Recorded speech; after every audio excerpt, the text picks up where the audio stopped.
여러분 안녕하십니까? 4월 14일 네트워크 매거진 시작합니다. 요즘 오래된 건물이 카페와 전시실 등으로 변신하는 사례가 많습니다. 사용이 중단된 하수처리 시설까지 공연장과 도서관 등으로 새롭게 태어나고 있습니다. 김승돈 기자가 다녀왔습니다. 경기도 시흥의 하수처리장입니다. 원통형 건물 외벽에 대형 예술작품이 설치돼 있습니다. 야외 놀이시설과 카페도 곳곳에 조성돼 있습니다. 사용하지 않는 건물과 시설을 문화공간으로 탈바꿈시킨 겁니다. 축구장 크기의 전시시설은 원형 그대로를 보존한 채 서로 연결해 각종 전시실로 활용하고 있습니다. 안에 들어가 보니 물고기가 사는 작은 연못도 있습니다. 그 독특한 형태의 하수처리 시설의 원형을 그대로 보면서 그 공간들을 재생했기 때문에 그 안에서 어떤 콘텐츠들이 펼쳐질 수 있는지를 또 재밌게 볼 수 있는. 도서관에서 엄마와 아이가 함께 오순도순 책을 봅니다. 야외에는 산책로를 갖춘 공원이 조성돼 있습니다. 이곳도 10년 전에는 하수처리장이었지만 지금은 부산 주민들의 쉼터로 자리 잡았습니다. 주차장도 넓고 해서 자주 이용하는 편이에요. 뒤에 보니까 공원처럼 이렇게 조그맣게 조성돼 있어서 아기가 뛰어놀기도 하고 거기 뭐 연못 같은 것도 있어서 같이 보고. 30년 가까이 방치됐던 경기도 분당의 하수처리장도 복합 문화 공간으로 조성됩니다. 성남시는 이곳에 뮤직센터와 카페 등을 조성해 오는 6월 개관할 예정입니다.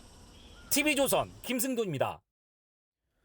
미국이 이른바 과거 염전노예 사건을 이유로 이 지역 소금을 수입하지 않겠다고 하자 해당 염전과 지자체가 수년 전에 모두 해결된 문제라며 해명에 나섰습니다. 김태준 기자입니다. 국내 최대 천일염 생산지인 태평염전입니다. 지난 2014년 지적장애인을 속여 강제노역을 시킨 이른바 염전노예 사건이 발생한 곳입니다. 외신 취재로 사건은 해외까지 알려졌습니다. 일 못 한다고 임금이 없다 이런 식으로 그런 이야기를 하더라고요. 당시 염전주와 브로커 등 20여 명이 적발돼 처벌을 받았는데 지난 3일 미국 관세국경보호청이 뒤늦게 이곳에서 생산된 소금 수입을 중단하면서 재조명받고 있습니다. 강제노역 생산물을 쓸 수 없다는 겁니다. 태평염전 측은 염전 일부를 빌려 쓴 임차인이 일으킨 문제로 4년 전에 모두 퇴출됐다고 해명했습니다. 재계약을 안 한다고 통보를 했는데 연파를 정리하고 안 나가서 어쨌든 소송해서 내쫓았습니다. 전남 신안군은 염전노예 사건의 재발을 막기 위해 조례도 개정했습니다. 근로 시간이라든가 아니면 좀 애로사항이 있다든가 근로자 개인적으로 그런 부분에 대해서 중점적으로 이제 조사도 하고 관리를 해 나가고 있습니다. 신안군은 수입 제한 조치가 해제되도록 관계부처와 함께 미국 측에 소명할 자료를 준비한다는 계획입니다. TV조선 김태준입니다. 강원 화천과 경기 포천을 잇는 지방도 372호선은 도로가 좁고 구불거려 사고 위험이 높습니다. 때문에 지역 주민들에겐 광덕 터널 건설이 오랜 수건 사업이었는데 2031년 개통을 목표로 내년에 착공이 추진됩니다. 이승훈 기자가 보도합니다. 강원 화천과 경기 포천을 잇는 지방도 372호선입니다. 계곡을 따라낸 산간도로라 폭이 좁은 데다 극커브 구간만 55곳에 달합니다. 지방도 평균보다 사고 발생 건수는 7.5배, 부상자는 13.6배 많은 것으로 조사됐습니다. 이에 정부는 지난달 화천군 산해면 광덕리와 경기도 포천시 이동면 도평리 간 길이 4.8km의 광덕터널을 건설하는 사업에 타당성을 재조사해 통과시켰습니다. 구분 길이 뭐 산을 통과하든 뭐든 직선으로 되니까 그런 거는 조금 줄지 않을까요? 총 사업비 1,325억 원 가운데 70%인 928억 원은 국비로 지원됩니다. 나머지 사업비는 경기도와 강원도가 부담합니다. 터널이 개통되면 기존 화천에서 포천까지 26분 걸리던 이동 시간이 5분으로 단축됩니다. 수도권 접근성도 향상돼 군부대 해체로 침체된 지역 경제의 활성화도 기대됩니다. 광덕산 천문대라든지 이런 인프라를 활용하면 지역 경제적 측면은 상당히 수도권에서 많이 유입될 수 있을 것이라고. 강원도와 경기도는 내년부터 공사를 시작해 오는 2031년까지 터널을 완공한다는 계획입니다. TV조선 이승훈입니다. 국내 기술로 만든 첫 크루즈선이 어제부터 부산과 오사카 구간에 투입됐습니다. 공식 취항 전 처음 공개된 크루즈선 내부를 하동원 기자가 살펴봤습니다. 거대한 선박이 부산의 한 조선소에 자리 잡고 있습니다. 국내 기술로 만든 첫 크루즈선인 펜스타 미라클호입니다. 22,000톤급 규모로 길이 171m, 폭은 25m에 이릅니다. 미라클호여 영원하라. 샴페인 3병을 차례로 깨며 크루즈선의 안전한 운항을 기원합니다. 어제부터 부산과 오사카 구간 운항을 시작한 미라클호는 객실 102개를 갖췄고 355명까지 탑승 가능합니다.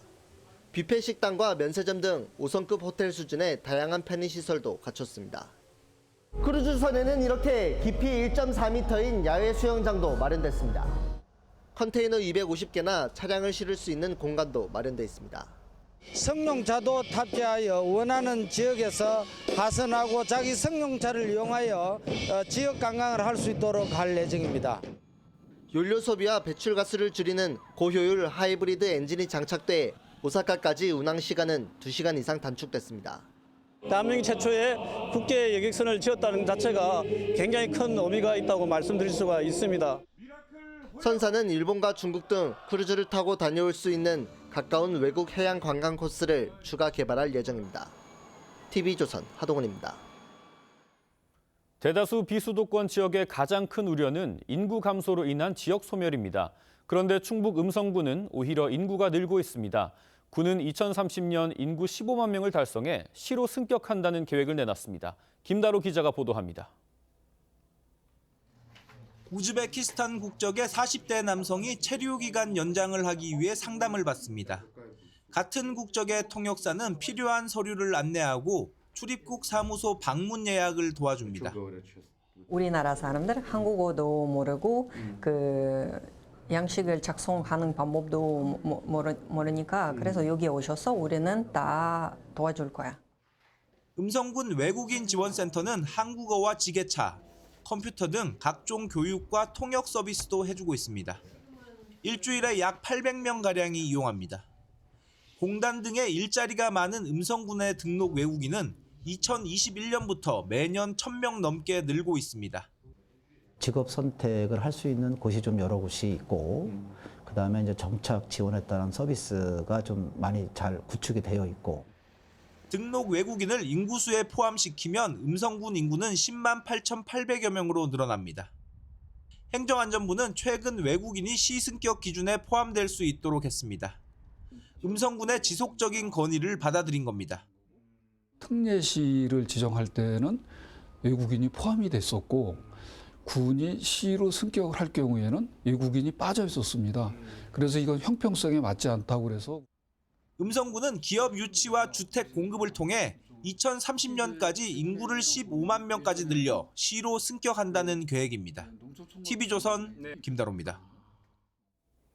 경남 양산시도 비수도권 지역에서는 드물게 인구가 늘고 있는 지역입니다. 이성진 기자가 나동현 양산시장을 만나 인구 유입 대책 등에 대해 들어봤습니다. 시장님 안녕하세요. 안녕하십니까? 예, 반갑습니다, 시장님. 예, 반갑습니다. 양산시장 나동현입니다. 예, 시장님 요즘 양산시장 시정 근황 어떤지 좀 전해주시죠. 특히 지금 민생 경제가 그 골목 상권이 많이 어렵지 않습니까? 그렇죠. 그래서 골목 상권 그 살리기 위한 우리 민생 경제에 이걸 우리 골목 상권을 살릴 수 있는 우리 지역에 있는 소상공인들 이런 쪽으로 활성화시키기 위한 이런 정책들 이런 걸 좀 활발하게 펼치면서 우리 지방 정부에서 할 수 있는 것은 우리 시민들 민생 경제 지금 살리는 것이 제일 우선이기 때문에 그런 쪽 위주로 해서 지금 경제 우리 민생 경제 살리는 이런 쪽으로 지금 시정해서 우리 시정을 펼치고 있습니다. 통도사를 비롯해서 우리 양산 8경이 있죠. 내원사 계곡이라든지 또 베네골이라든지 이런 우리가 가지고 있는 관광 인프라에다가 특히 최근에 황산공원, 낙동강을 끼고 있는 황산공원이 핫플레이스로 이렇게 알려질 정도로 아주 전국적으로 소문이 나서 많은 내방객들이 찾고 있습니다. 특히 체육하고 레저 위주로 해서 만들어져 가고 있는데 이쪽을 오게 되면은 그래서 결국 전국 대회를 우리가 유치를 하고 이러는 것도 그러니까 전국 대회를 하게 되면 최소한 2박 3일 뭐 이렇게 한단 말이죠.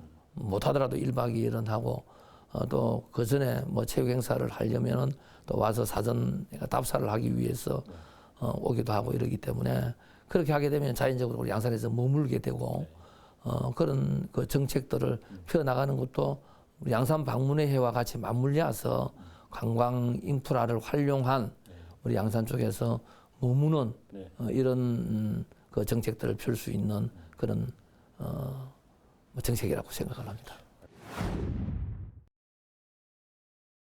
황산공원 같은 경우에는 거의 전 세대가 찾는 그러한 하플로 알려지게 되죠. 특히 뭐 50대, 60대가 많이 찾는 곳입니다만은 20대도 많이 찾고 있는 것인데 우리가 가지고 있는 거기에 그 인프라들이 체육 인프라부터 시작해서 야구장, 뭐 축구장, 또 푸시할장, 뭐 이제 그러한 체육 시설, 특히 파크 골프장은 정규 이런 그 곳으로 해가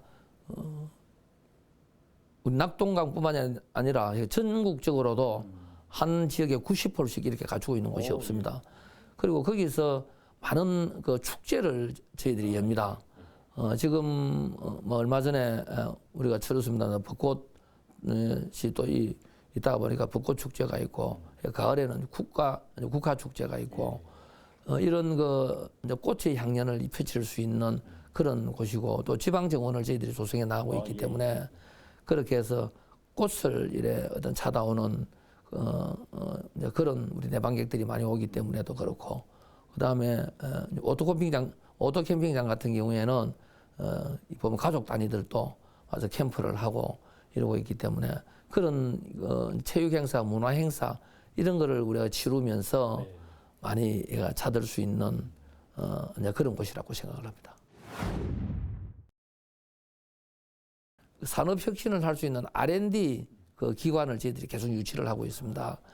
R&D를 제공해 줄 수 있는 이런 기관들에서 역할을 갖다 제대로 함으로 해서 거기에 우리 젊은 일자리가 많이 생기게 되는 이런 계기 또한 우리 시의 고용률을 올리는데 얘가 많은 역할을 했다고 생각을 합니다. 여기에 그 주거의 그 만족도를 갖다 실천해 줄 수 있도록 거기에는 이 삶의 질을 높일 수 있는 복합 커뮤니티도 저희들이 만들어서 운영을 하고 시민들이 그 주거 환경에 대한 만족도를 높여줄 수 있도록 만드는 것, 일자리를 만드는 것 이게 외부에서부터 우리 시에 전입을 두를 수 있도록 만들어 나가는 인구 유입 정책에 해가 주요하다고 생각을 합니다.